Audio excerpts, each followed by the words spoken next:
irmãos, nessa semana, que se aproximava do Dia dos Pais, e refletindo e meditando, uma semana, confesso, cansativa, não foi fácil, mas estive refletindo, meus amados irmãos, principalmente em algo que tem sido dito ultimamente, ultimamente o que tem sido dito é que a paternidade ela está em crise, Não sei se os irmãos ouviram em algum lugar, ou leram, mas o que se diz é que a paternidade ela está em crise.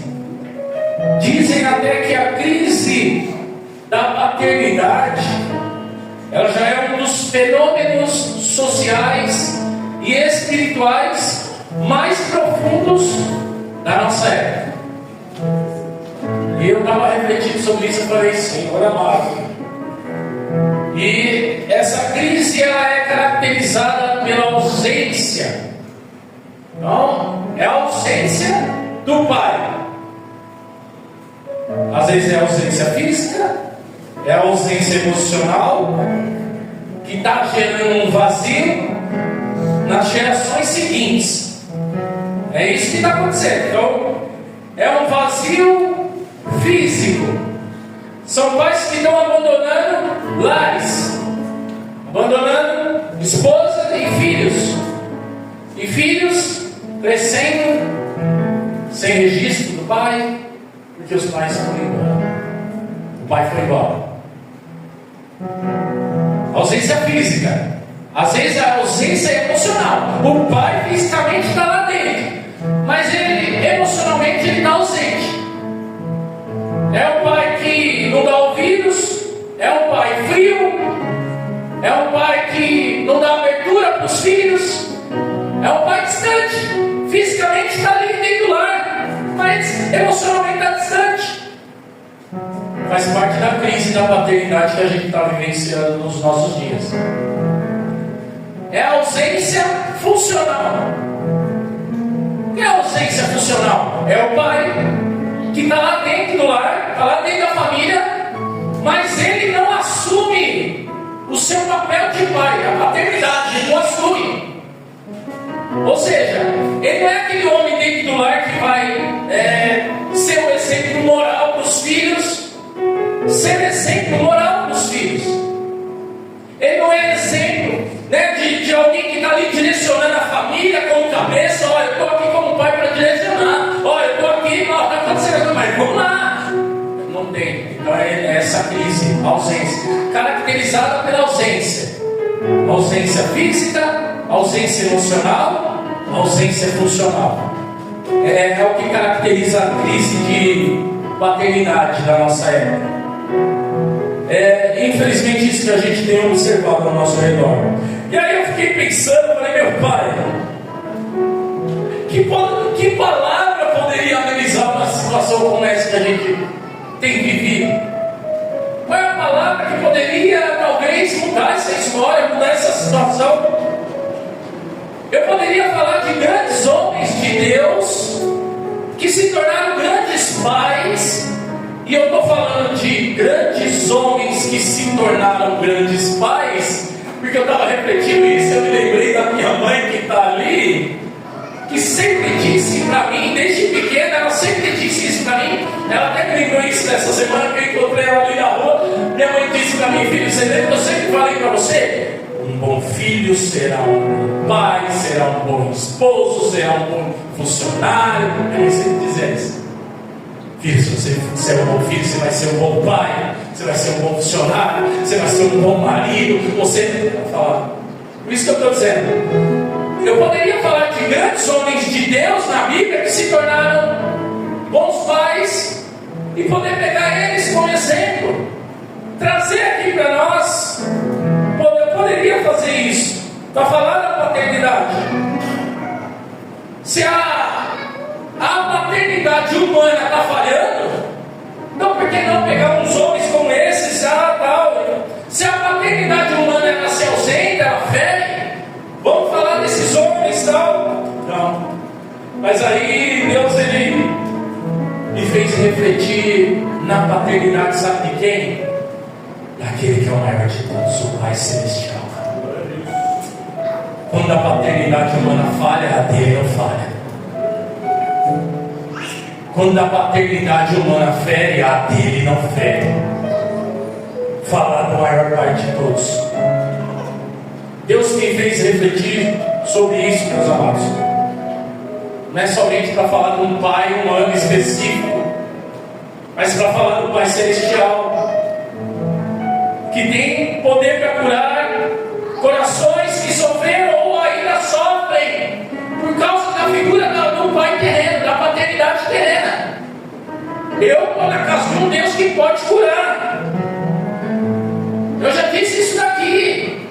Eu já disse várias vezes. Eu particularmente, não tive a figura paterna. Eu não tive. Muitos irmãos são semelhantes, mas eu não tive. Minha mãe já explicou tudo e eu não culpo ela por isso. Mas eu não tive. Só que eu não sofro por isso. Sabe por quê? O Pai Celestial me adotou como filho. Aleluia! Aleluia!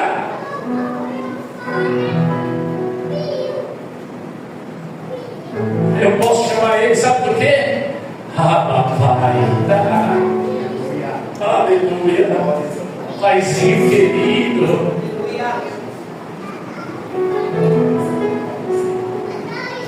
Por mais que seja difícil, o Pai Celestial que está olhando nesse lugar, nesse momento, Ele traz cura aos corações que sofrem pelos pais terrenos.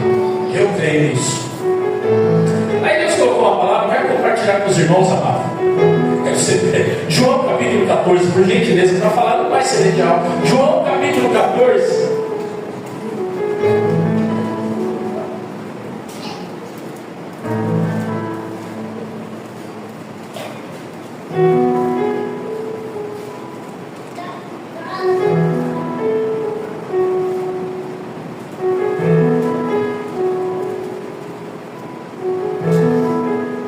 Se eu fosse dar um título ao nosso, seria esse: só Jesus revela a paternidade de Deus. Só Jesus. João capítulo 14. Todos acharam? Quem não achou, diga: não, pastor, para aí, não fala mais isso não. João capítulo 14. Vamos ler o versículo 8, meus amados. João capítulo 14, versículo 8. João capítulo 14, versículo 8, minha tradução errada, diz assim, ó: replicou-lhe Felipe: Senhor, mostra-nos o Pai, e isso nos basta. Disse-lhe Jesus: Felipe, há tanto tempo estou convosco e não me tens conhecido? Quem me vê a mim vê o Pai. Como dizes tu, mostra-nos o Pai? Não crês que eu estou no Pai e o Pai está em mim? A palavra que eu vos digo, não as digo por mim mesmo, mas o Pai que permanece em mim faz as suas obras. Crede-me que estou no Pai e o Pai em mim. Crede, ao menos, por causa das mesmas obras. Até aqui, feche seus olhos, vamos orar. Pai, em nome do Senhor Jesus. Pai, olha só como começamos a orar, te chamando de Pai. Foi assim que Jesus Cristo ensinou. Quando Ele foi ensinar a oração, Ele disse: Pai nosso que estais no céu. Pai, nós pedimos ao Senhor que no nome de Jesus o Senhor continue fazendo as tuas obras nos corações. Pega o coração duro, pega o coração de pedra e esmiuça essa pedra com a tua palavra e o teu poder, por intermédio do teu Espírito Santo. Quebra as resistências na mente e no coração e faz a tua obra em nome de Jesus. Amém. E graças a Deus. Meus amados irmãos, o que eu estava refletindo? O pastor compartilha as reflexões. Meus amados, quando a gente olha para a palavra do Senhor como um todo, o que a gente observa? Nós observamos e aprendemos que a revelação de Deus, ela é progressiva. Progressiva. Quando a gente observa a palavra do Senhor como um todo, nós observamos que a revelação de Deus ela é progressiva. Por que você está dizendo isso, pastor? Porque quando nós vamos para o Antigo Testamento, nós raramente vamos ver alguma menção de Deus como Pai. Você tinha parado para pensar nisso? No Antigo Testamento, raramente você vai ver uma menção, raramente, olha, de todo o Antigo Testamento, raramente você vai ver uma menção de Deus. Eu falo de forma explícita ali, você vê Pai, dificilmente. De forma implícita você até vê Deus fala com os filhos, tá? Mas diretamente com o Pai, dificilmente você vê no Antigo Testamento. E olha que interessante, nós sabemos o quanto o povo de Deus deu trabalho para Deus, né? Nós sabemos disso, infelizmente até hoje está um pouquinho de trabalho aí. O povo de Deus deu muito trabalho para Deus. O povo de Deus deu muito trabalho. Então você observa que o foco daquela época não era mostrar Deus como Pai, mas mostrar mais Deus como Deus Santo, Santo, Santo. Você observa? Você vê no Antigo Testamento, você vai ver Deus falando assim: eu sou Pai. Mas você vai ver Ele falando: eu sou Santo. Sede santos porque eu sou santo. Você vê Deus falando assim. A revelação ela é progressiva. Então no Antigo Testamento, você observa, Deus é chamado de santo, Deus é chamado de Criador, Deus é chamado de Rei, Deus é chamado de Juiz, Deus é chamado de um Todo-Poderoso. Mas você vê Ele sendo chamado de Pai? Difícil.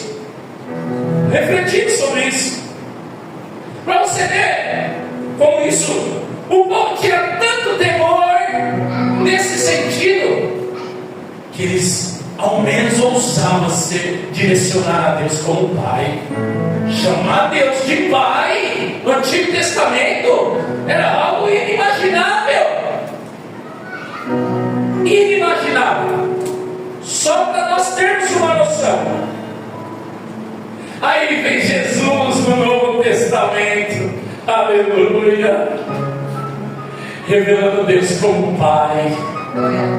Lembra que nós falamos? A revelação é progressiva no Antigo Testamento, mas no Novo Testamento vem Jesus revelando Deus como Pai. Você vai observar no Novo Testamento, mais, pelo menos nos Evangelhos, mais de 150 vezes Jesus se direcionando a Deus como Pai. Mais 150 vezes. Se não for mais de 176 vezes para frente. Jesus se direcionando a Deus como Pai. Grande parte disso acontece aqui no Evangelho segundo João, que nós lemos. Só nesses versículos que nós lemos aqui, no versículo 8, mais precisamente no versículo 9, o versículo 9, versículo 10 e o versículo 11, nesses 3 versículos, Jesus chama Deus de Pai 7 vezes. 7.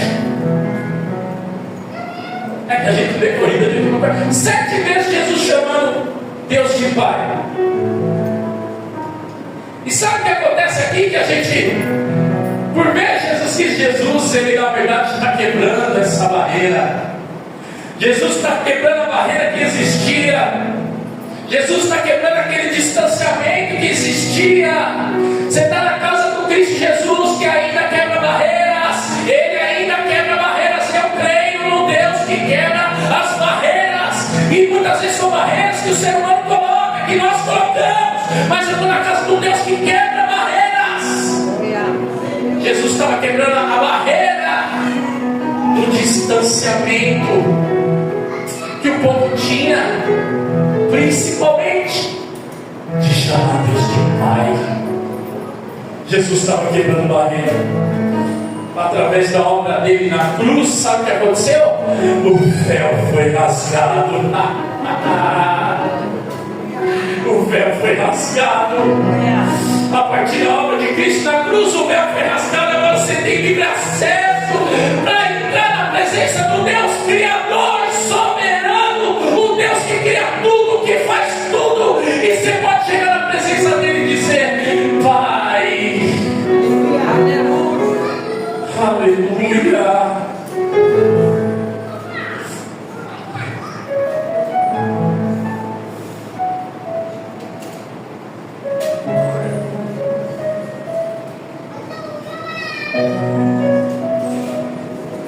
Não é só chamado de Pai, não. É entrar na presença dele e chamar de Abba, Pai. Paizinho querido. Sabe quem fez isso? O teu Salvador, Jesus. Aleluia. Aleluia. Você lembra da agonia de Jesus no Getsemane? É que a gente só lembra do momento em que Jesus disse: afasta de mim esse cálice. Afasta de mim esse cálice. Marcos 14. Afasta de mim esse cálice. A gente só lembra disso. Mas no começo ele começou dizendo: ah, papai, se possível, afasta de mim esse cálice. Mas ele começou dizendo: ah, papai, paizinho querido. Jesus quebrou essa barreira. Ele quebrou a barreira. A obra de Jesus na cruz revelou, sabe o que? O Deus distante do Antigo Testamento agora está perto e é Pai de cada crente, aquele que crê no Senhor e Salvador Jesus Cristo. Ele é Pai, Ele é teu Pai. Teu Pai. Como é bom ouvir isso em tempos de angústia. Como é bom ouvir isso em tempos de angústia. E eu estou dizendo isso porque Jesus Cristo, aqui nos versículos que nós lemos aqui, 9, 10, 11, quem são esses? Jesus chamou o Deus de Pai 7 vezes. Era um tempo de angústia. Era um tempo de angústia. Os discípulos em João 14 estão agoniados, porque Jesus está mostrando: eu vou morrer, vou cair na mão desses líderes, eu vou morrer, eu vou cair na mão desses líderes. Mas os discípulos não estão compreendendo. Ele dizia: eu vou ressuscitar, eu vou voltar no terceiro dia. Mas eles focaram só em Jesus dizendo: eu vou morrer, daqui a pouco eu não vou estar mais aqui, eu vou. Eles estavam angustiados, coração angustiado. E Jesus vê, nós já falamos isso aqui, nós estamos num tempo de muita angústia. O sorriso externo está escondendo as angústias internas que muitos caminham. Talvez você subiu a casa do Senhor assim, externamente está bonito, roupa bonita, cheiroso, cheirosa, no banho, sorrindo, mas internamente Jesus conhece como está. Você está na casa de um Deus que a Bíblia diz que Ele perscruta, examina mente e coração, e Ele sabe como está. Era um tempo de angústia? Os discípulos estavam assim, angustiados. Foi por isso que no começo do capítulo 14 aqui, Jesus disse: não se turbe o vosso coração, crede em Deus, crede também em mim. Na casa do meu Pai há muitas moradas. Nós falamos domingo passado dessa promessa. Eu vou preparar lugar. Se não fosse assim, eu não estava dizendo isso para vocês. Eu vou, mas eu volto para buscar vocês, para que vocês estejam onde eu estou. E a prova está no capítulo 14 de que eles estavam angustiados. Os versículos antes começam com Jesus, peraí, nós não sabemos onde vais. Como que a gente pode saber o caminho? Aí Jesus disse: eu sou o caminho, a verdade, a vida. Aí ele disse: ninguém vem ao Pai. Ele não disse ninguém vai ao Pai. Ele disse: ninguém vem ao Pai senão por mim. Ninguém vem ao Pai senão por mim. Ele disse: Você vê como eles estavam angustiados? Tomé. Aí vem Felipe, logo em seguida, mostra-nos o Pai, isso nos basta. Mostra-nos o Pai, isso nos basta. Aí Jesus teve que dizer o que nós lemos aqui no versículo 8. Replicou-lhe Felipe: Senhor, mostra-nos o Pai, isso nos basta. Versículo 9, disse-lhe Jesus: Felipe, há tanto tempo estou convosco e não me tens conhecido. Quem vê a mim vê o Pai. Como dizes tu, mostra-nos o Pai.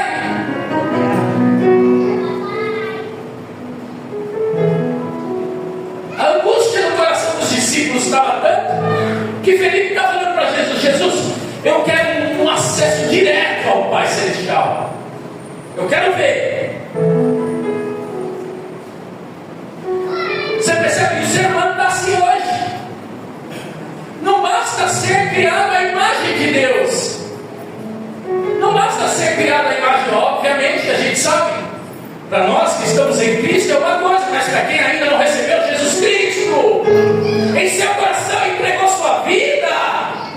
Para quem ainda não fez isso, infelizmente foi criado à imagem de Deus, mas ainda está com essa imagem de Deus distorcida, está com essa imagem de Deus que precisa da restauração. E independentemente disso, sabe qual é o anseio do ser humano? É ver Deus. Eu quero ver Deus. Talvez você já tenha ouvido isso. Ah, você fica aí falando de Deus para lá, de Deus para cá, toda hora você fala de Deus, semana inteira você fala de Deus, tudo que você fala você menciona Deus. Se eu não ver esse Deus aí, eu não acredito nele.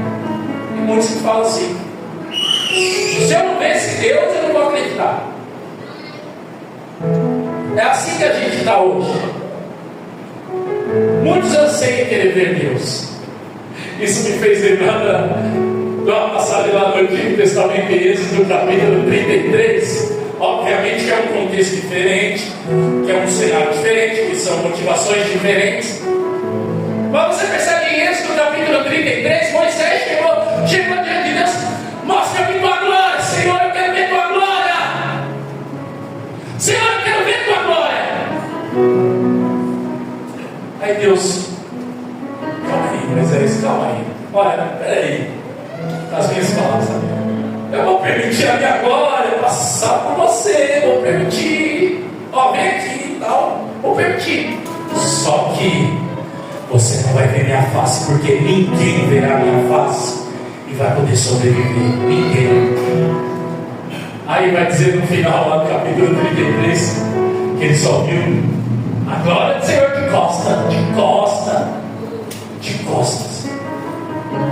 As pessoas anseiam querer ver Deus. Aí Jesus vem e fala: quem me vê a mim vê o Pai.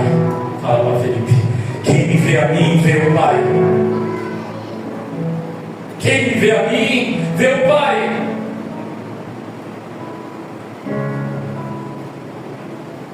Você vê que os discípulos parecem que, mesmo andando com Cristo, ainda faltava conhecer que eles estavam caminhando junto. Se os discípulos que tiveram o privilégio de andar do lado de Jesus, de ver os milagres, de sentir o respirar de Cristo perto deles, ainda precisavam conhecê-lo, imagine nós, amados. Nossa, que mal temos tempo de pegar uma Bíblia para estudar em casa. Que muitos não têm nem interesse de estudar a palavra na escola dominical. E Jesus teve que falar para eles: tanto tempo que eu estou com você, Felipe, tanto tempo e você não sabe, tanto tempo e você não entende, Felipe. Meus amados, nós vivemos num tempo, como foi dito, de muita angústia, extremamente angustiado por dentro. E como falamos no início, muitas dessas angústias, infelizmente, ela é o resultado daquilo que é a paternidade terrena. Muitas dessas angústias, essas pessoas angustiadas, vivem assim, porque isso é resultado da figura paterna terrena. Eu estava refletindo sobre isso. chega nessa pessoa e prega para ela: Deus é Pai. Ah, Deus é Pai, Deus é seu Pai. E aí? A pessoa já está frustrada com o pai terreno, a pessoa já está ruim no coração, a pessoa chora por causa do pai terreno. Aí você chega nessa pessoa e diz: Deus, Ele é Pai. Jesus disse: quem vê a mim vê o Pai. Deus é Pai. Sabe o que essa pessoa vai fazer? Como muitos fazem, vão atribuir o fracasso da paternidade terrena à paternidade de Deus. Vai atribuir: não, Deus é Pai. Aí vai logo ligar a paternidade. Não, se meu pai me abandonou, então esse pai aí, você está falando, esse pai celestial, ele vai me abandonar também. Se esse pai, você está falando que esse Deus é Pai? Bom, o meu pai foi diferente comigo, então esse pai ele vai ser também.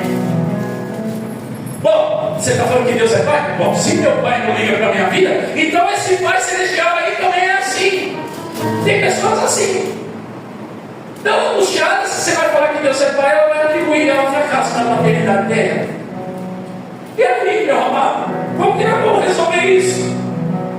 Talvez meu irmão, minha irmã, ou qualquer outra pessoa onde essa mensagem ela possa chegar.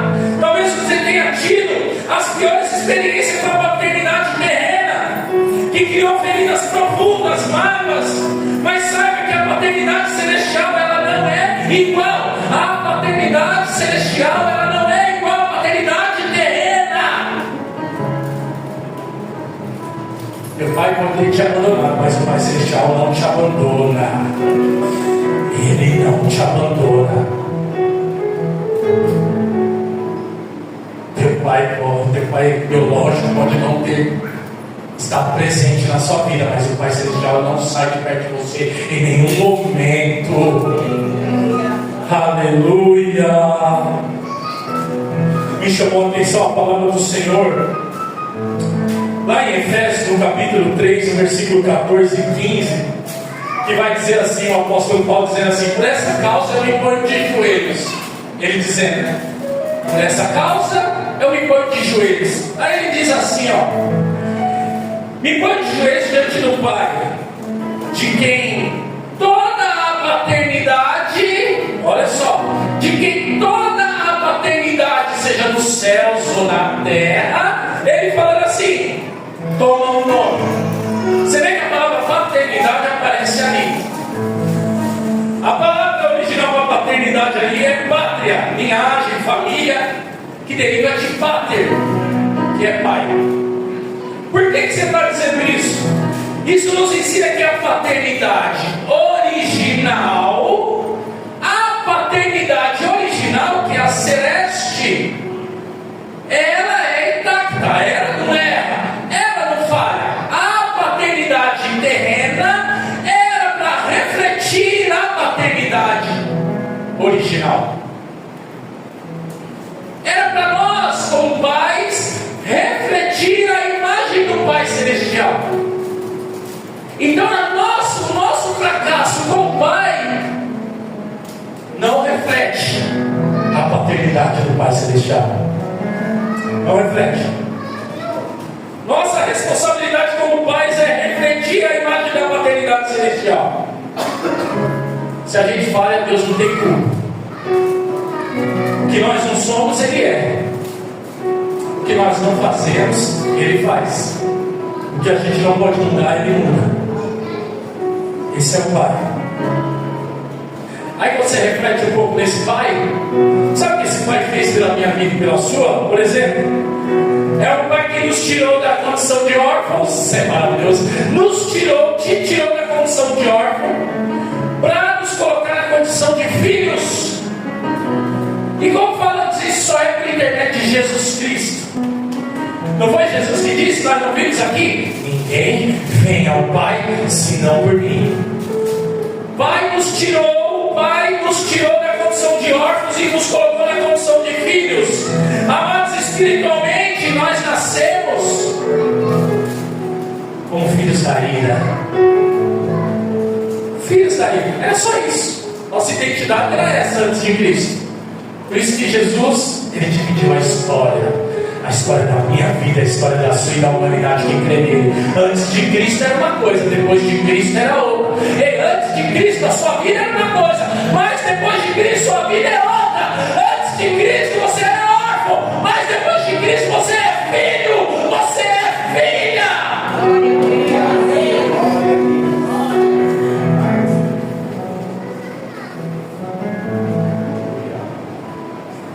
E só pode por meio da adoção. Isso foi um ato soberano de Deus. Foi Ele que escolheu fazer isso. Em João 1,12 ele disse: aos que receberam, deu-lhes o poder de se tornarem filhos de Deus. Aí me chamou a atenção a palavra do Senhor declarando em Gálatas capítulo 4, versículo 4 e 7, ainda nessa mesma linha de pensamento, o apóstolo Paulo dizendo assim, mas quando chegou a plenitude do tempo, essa tradução é NAA, Deus enviou seu Filho, nascido de mulher, nascido sob a lei, para resgatar os que estavam sob a lei, a fim de que recebêssemos a adoção de filhos. E porque vocês são filhos, Deus enviou o Espírito do seu Filho ao nosso coração, e esse Espírito clama: Abba, Pai.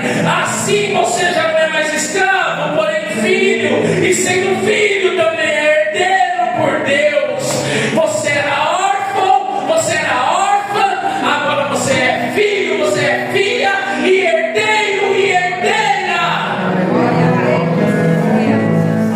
Se isso não te alegrar, eu sei que te alegra. Para mim isso é diferente, tá bom? Mas para mim é a maior bênção de toda a terra. Eu era órfão, agora eu sou filho. Aleluia. Eu era órfão, agora eu sou herdeiro. Aleluia.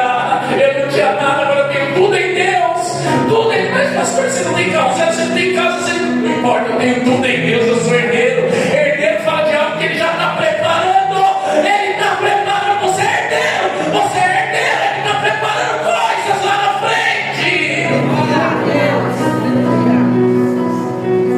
Herdeiro não fala que você já tem na mão. Herdeiro fala de algo que ele está preparando. É lá na frente. Você era órfão, agora você é filho e herdeiro. Aleluia.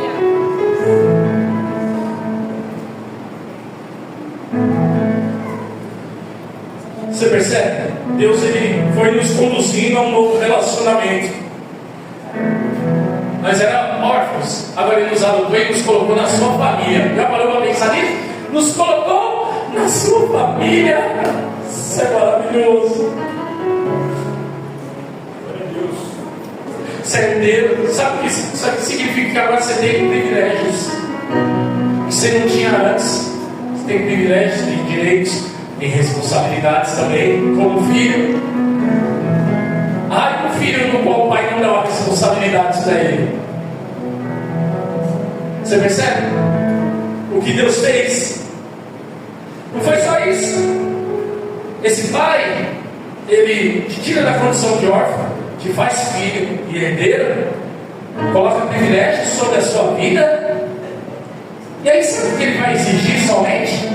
Sabe o que eu quero, filho? Sabe o que eu quero, filha? Só quero intimidade com você. Aleluia. Só quero intimidade. O Pai Celestial está falando para mim e para você: eu só quero intimidade. Eu só quero intimidade. E para provar que eu só quero intimidade, sabe o que eu coloquei dentro de você?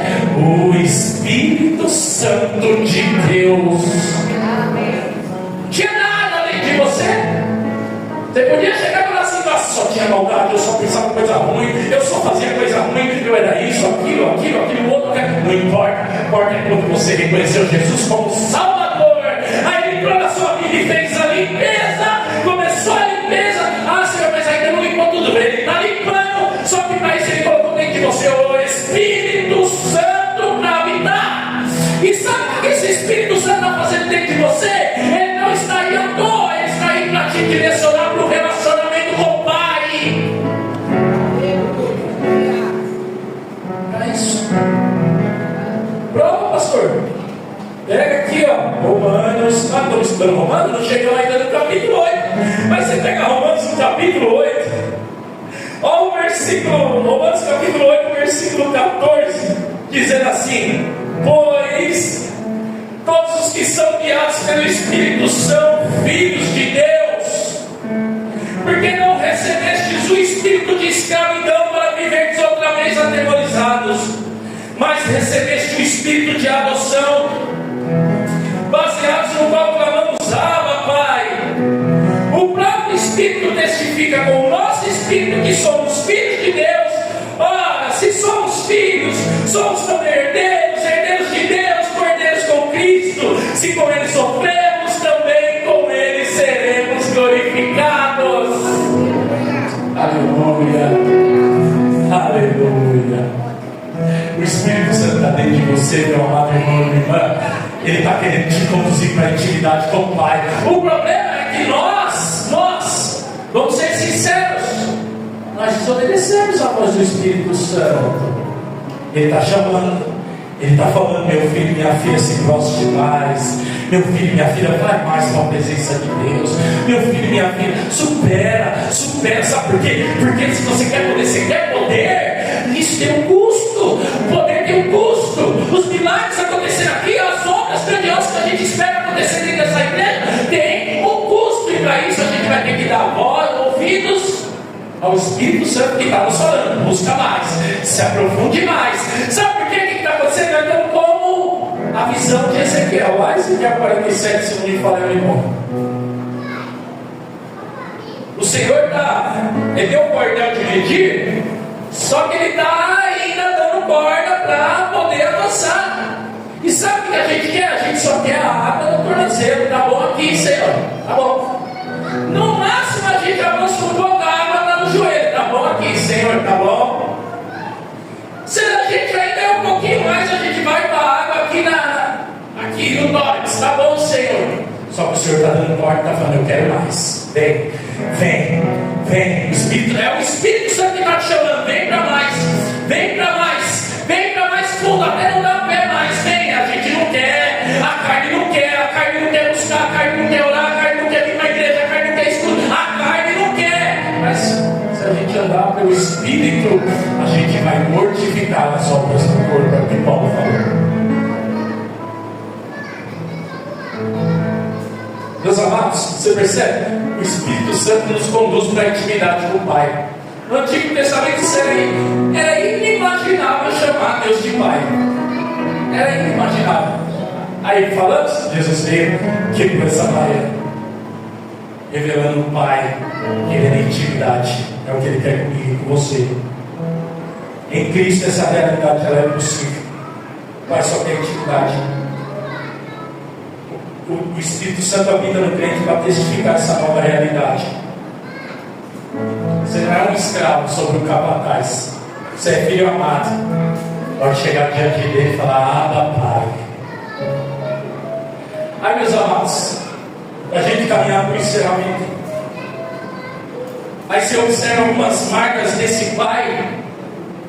A única coisa que você pensa, você fala: meu Deus, eu só tenho que me esforçar para refletir a imagem dessa paternidade.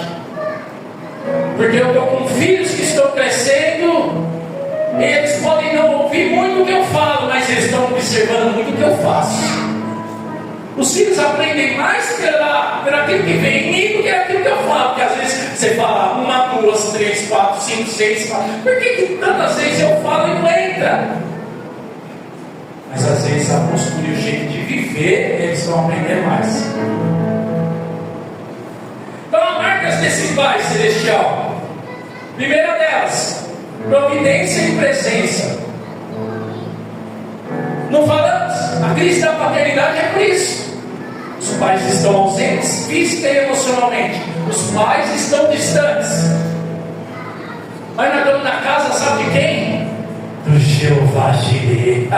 O Jeová Jireh, que é o Pai que provê, é o Pai que está vendo. Deus não fez assim, Ele não criou você e eu, não criou o mundo e largou assim para deixar lá e pronto. Não, é um Pai presente e é um Pai que participa presencialmente da vivência dos filhos. Nós, como pais terrenos, abandonamos, estamos nem aí, ligamos. Mas o Pai Celestial não. Ele te criou, Ele está presente, Ele quer participar de tudo da sua vida. Ele está disposto a participar de tudo da sua vida, porque Ele é o Jeová dele. Ele provê as situações, Ele entra na causa. É o Deus que luta por nós, é o Pai. Ó, meu filho, você está passando atravessando isso, eu luto por você. Pode aquietar, saber que eu sou Deus, porque eu entro na causa. Deus, Ele entra na situação. Você vê, esse é o Pai. É o Pai presente. Às vezes os pais hoje acham que é só, não, eu tenho que prover, eu tenho que trazer pão para casa, eu tenho que ser uma presença só, mas esquece. Às vezes tem que participar junto, tem que estar junto. Falar, Senhor, nos ajuda. Que é outra característica do Pai? É o Pai que disciplina. Não é o que a palavra do Senhor vai dizer em Hebreus capítulo 12? Ah, não, eu quero esse Pai, eu até aceito esse Deus aí como Pai, só que se Ele me disciplinar. Mas a palavra do Senhor ela vai dizer: Ele disciplina quem Ele ama. Se eu entrar nesse lugar, se eu abrir as Escrituras, se eu entrar na presença dEle de oração e Ele me corrigir, ah, Senhor, louvado seja o Senhor, porque isso é prova do seu amor. Muitas vezes a gente entra aqui e fala: nossa, mas é só palavra dura, é só palavra pesada, é só, mas sabe que isso é o amor de Deus sendo derramado pela minha vida e pela sua. Deus quer corrigir coisas, parar arestas, mudar histórias, entendendo que Ele é o Pai que disciplina.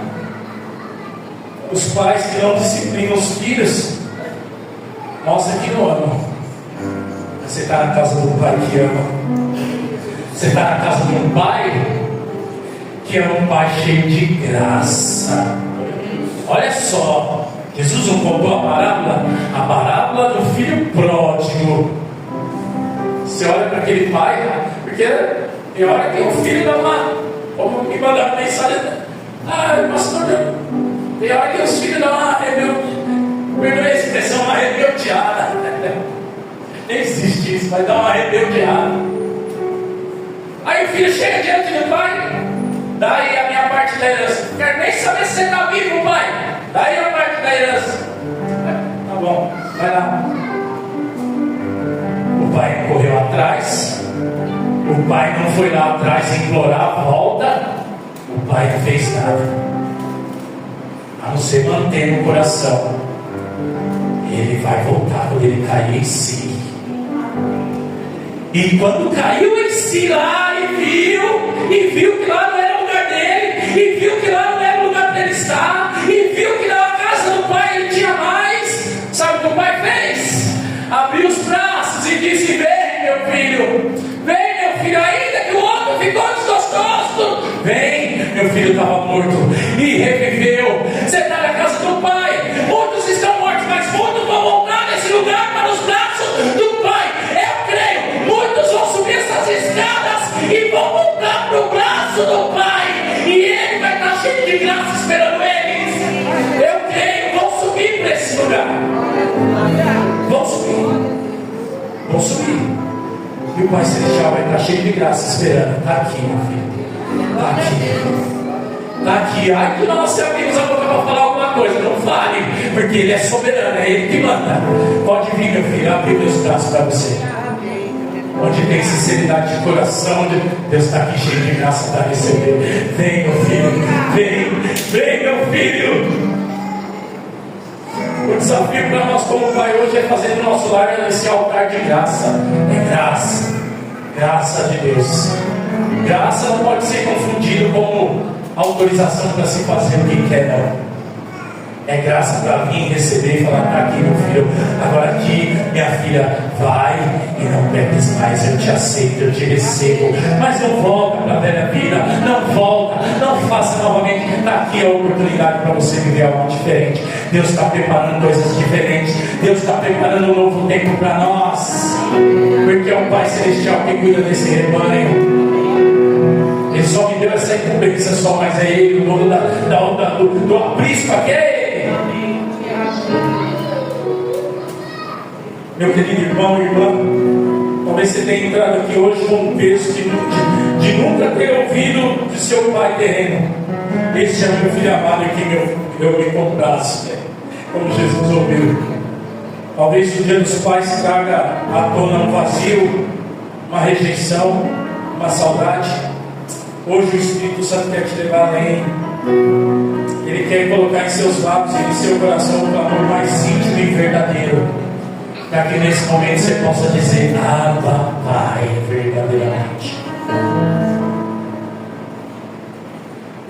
Para quem é pai aqui, está refletir um pouco na paternidade celestial. Nosso alvo não é ser um super pai, não, mas um pai quebrantado, que reconhece que só pode amar porque foi amado primeiro. Que o legado que você deixe não seja uma carreira, uma herança financeira, mas a memória viva de um homem que se ajoelhava e dizia: Abba, ensinando os filhos como exemplo. A igreja se coloca de pé. Você está na casa do Pai Celestial. Feche os teus olhos, oremos. Ah, Senhor, Jesus Cristo mostrou e disse: Pai nosso que estás no céu. Começamos assim: Pai nosso. Oh Senhor, oh meu Pai, hoje nós te damos graças, porque Tu não és um Deus distante, Tu és um Deus presente e está perto. Oh Pai, nosso Senhor e Salvador Jesus Cristo nos mostrou quem Tu és. Oh Senhor, num dia, num tempo de paternidade, meu Pai, impura, de uma paternidade em crise no nosso tempo, nós ainda podemos nos recorrer à paternidade celestial, onde nós recebemos o abraço do Pai, o afago do Pai, a presença do Pai. Oh Senhor, em nome de Jesus, faça a Tua obra, Senhor. Oh Pai, em nome de Jesus, derrama o espírito de adoção sobre aqueles que ainda não receberam, sobre cada coração, Senhor. Cura os órfãos, meu Pai, coloca Tuas mãos, Senhor. Faça dos órfãos filhos, meu Pai, como o Senhor fez na nossa vida. Abba, Pai, faça a Tua obra no nosso meio. É o que nós pedimos a Ti. Ajuda os pais a não provocar os seus filhos a ira, mas a criá-los na Tua piedade. Ajuda os filhos a honrarem e perdoarem, e acima de tudo a encontrarem em Ti a plenitude do amor, no nome precioso que há no nome do Senhor Jesus Cristo. Põe Tuas mãos, Senhor, sobre vidas, sobre pessoas, meu Pai, que estão nesse caderno de oração, nesse baú de oração. Invada os lares, toma os corações, Senhor, que sofrem emocionalmente nesse momento. Toca, trabalha, Senhor, preenche esse lugar com a Tua presença. A Tua luz dissipa as trevas. Então dissipa as trevas da ansiedade, as trevas da depressão. Dissipa pelo Teu poder, Senhor, no nosso meio, em nome de Jesus. Faz a Tua obra. Assim nós oramos e já Te agradecemos em nome de Jesus. Louvemos e adoremos ao nosso Deus.